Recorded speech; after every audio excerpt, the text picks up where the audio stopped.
ผมเจอพึ่งแล้วนะครับผมก็รังใหญ่อยู่นะครับพึ่งก็น่าจะอยู่ประมาณไม่น่าจะสักอาทิตย์หน่อยนะครับผมก็นะครับผมรังใหญ่อยู่แล้วครับผมใหญ่อยู่แล้วเยอะนะครับผมเดี๋ยวไปดูกันใกล้ๆอีกทีครับเดี๋ยวไปถ่ายดูนะครับนู้นนะครับผม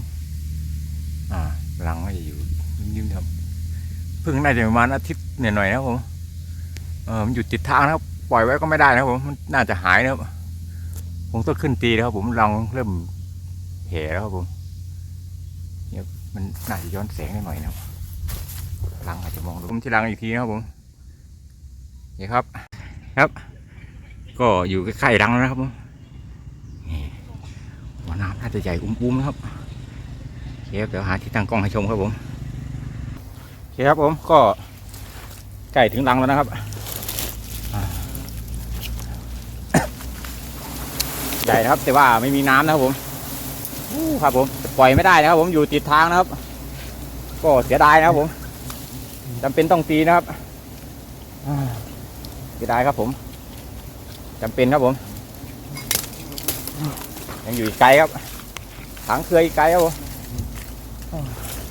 ไม่รู้จะบ่องไปยังไงเหมือนกันครับ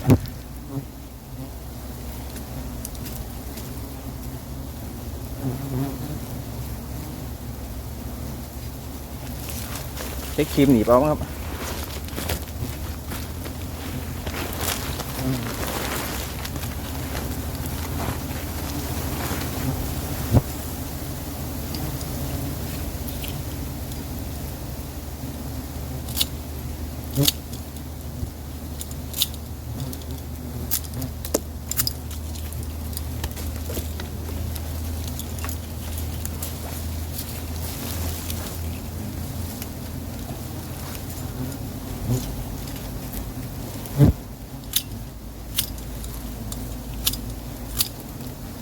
เยอะเรือนะครับ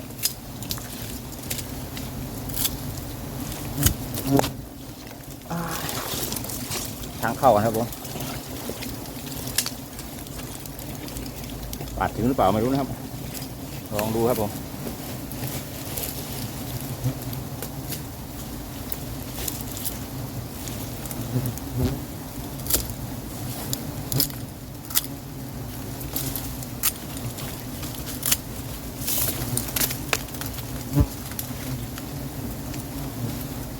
ช่วงนี้พึ่งจะไม่มีน้ำนะครับ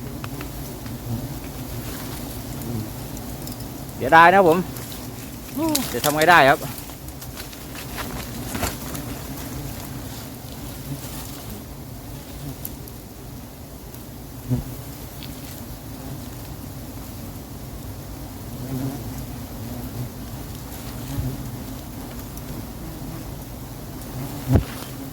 มีแต่เกียร์สวนนะครับ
เคนะครับผมไปครับเดี๋ยวไปดูรังอื่นอีกครับผมเผื่อจะฟุกเจออีกนะครับผมไปครับโอ้เสียดายพึ่งก็เสียดายนะครับผมแต่ไม่เป็นไรครับผมปล่อยไว้ก็อาจจะหายนะครับไปครับพึ่งนักเลงนะครับผมโอ้ครับรังใหญ่ครับครับเราดูใกล้ๆนะครับผมนะครับพึ่งนักเลงนะครับผมออกมาต่อยก่อนนะครับแหมดุจัดนะครับผมเกียร์จะขึ้นไปเมียนเลยครับผมดุจริงครับผมหนีออกไปทางคุบทางไกลนะครับขี่รถมาดีๆนะครับผมทีแรกก็ไม่เห็นรังแล้วครับเล่นมาอาศัยก่อนนะครับผม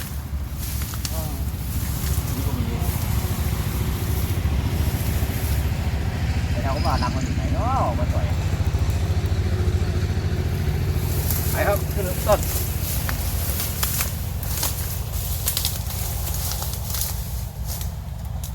ต่อยไม่ดูกันเลยไม่สงสารกันเลยต่อยเอาอย่างเดียวแล้ว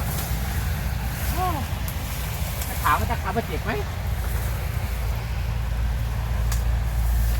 เล่นใส่ลูกเดียวเลย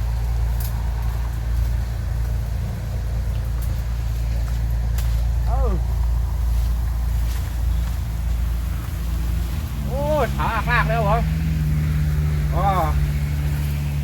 ผมเรียกเขาดูจริงครับ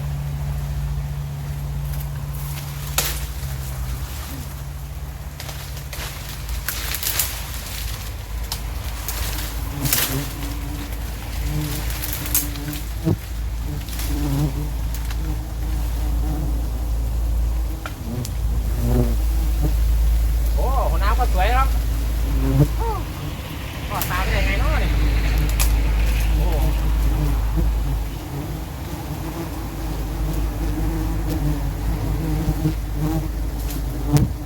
ดูติดถนนใหญ่นะครับผม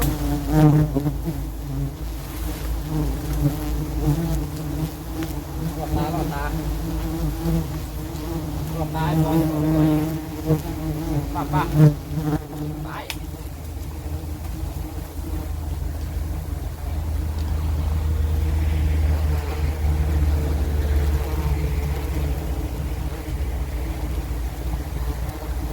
สอนได้แล้วนะ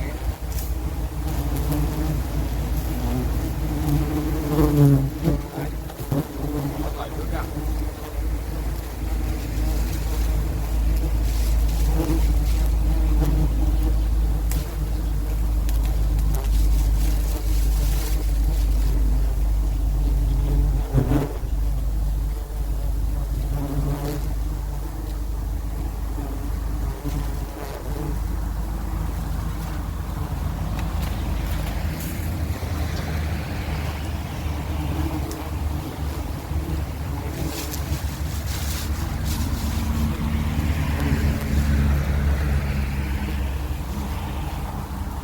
ไม่เป็นไรครับ2 วันนี้เม็ดโดนดีจริงๆครับมามือก็ได้ครับ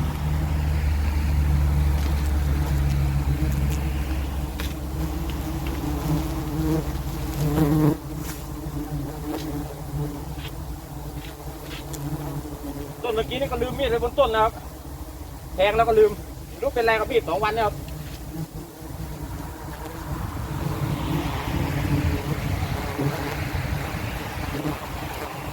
เป็นออกมาต่อยนะครับผม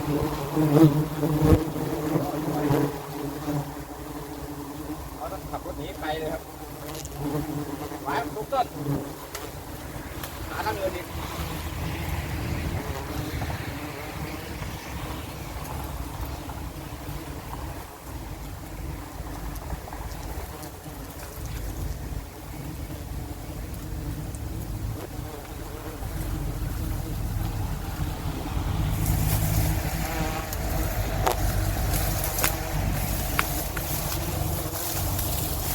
ขี่ไปครับ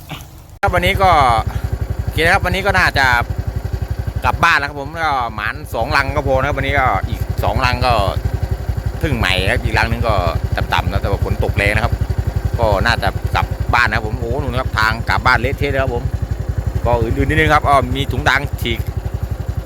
กลางหลบฝนนะครับผมก็มาเดินดูอีกอาจจะเห็นแม่ตอมนะครับผมก็